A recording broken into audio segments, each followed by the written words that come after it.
بسم اللہ الرحمن الرحیم۔ حضرت فاروق اعظم رضی اللہ تعالیٰ عنہ کا زہد و قناعت۔ حضرت عمر رضی اللہ تعالیٰ عنہ جب امیر المومنین بنے تو ان کا گزارا بہت مشکل تھا، حالات بھی ایسے، تنخواہیں کم۔ تو حضرت علی رضی اللہ تعالیٰ عنہ اور چند دوسرے صحابہ نے آپس میں باہم مشورہ کیا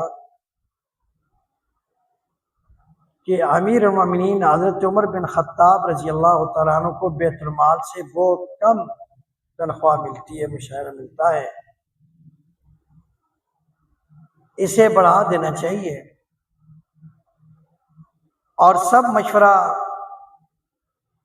سب نے مشورہ کر لیا، آمین بھر لی، سب نے اتفاق کر لیا،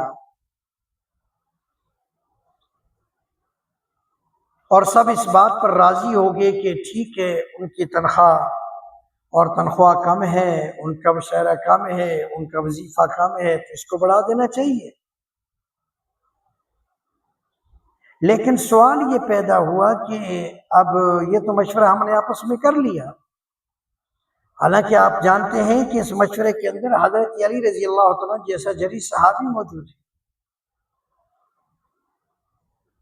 اسد اللہ الغالب موجود ہے،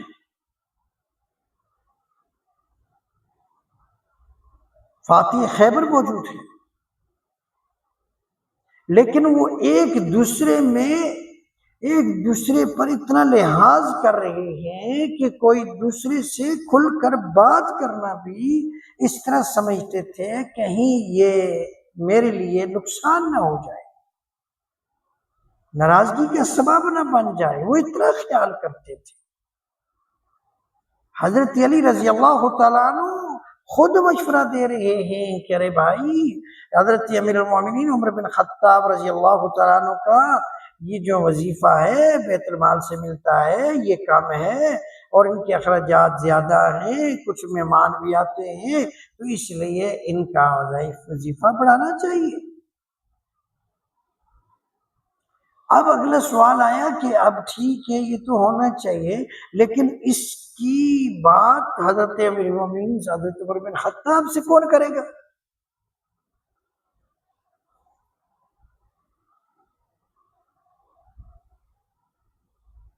کہ حضرت امیر المومنین سے یہ بات کون کرے گا کہ بھئی ہم نے یہ مشورہ کیا ہے کہ آپ کا مشاہرہ، آپ کی وظیفہ بڑھانا چاہیے۔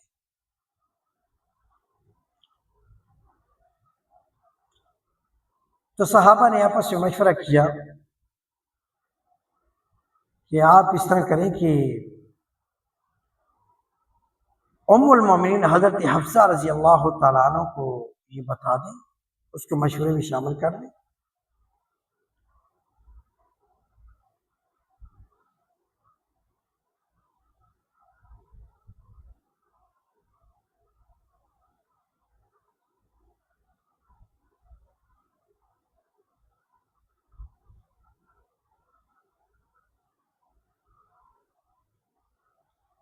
اس لیے فرمایا گیا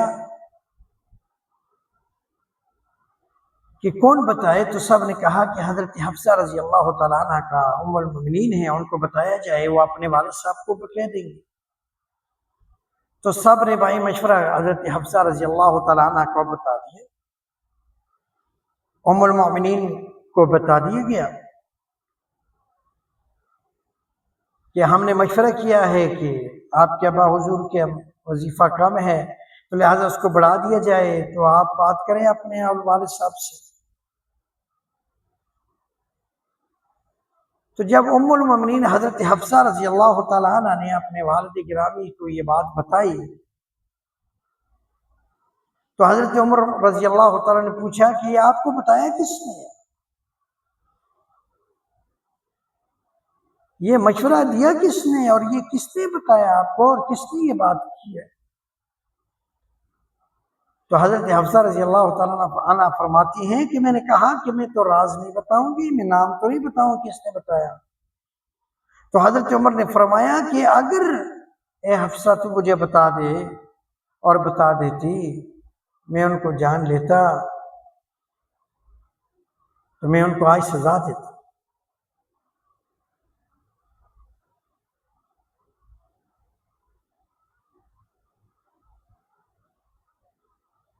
گویا کہ آج کے دن پھر میں ان کو سزا دیتا۔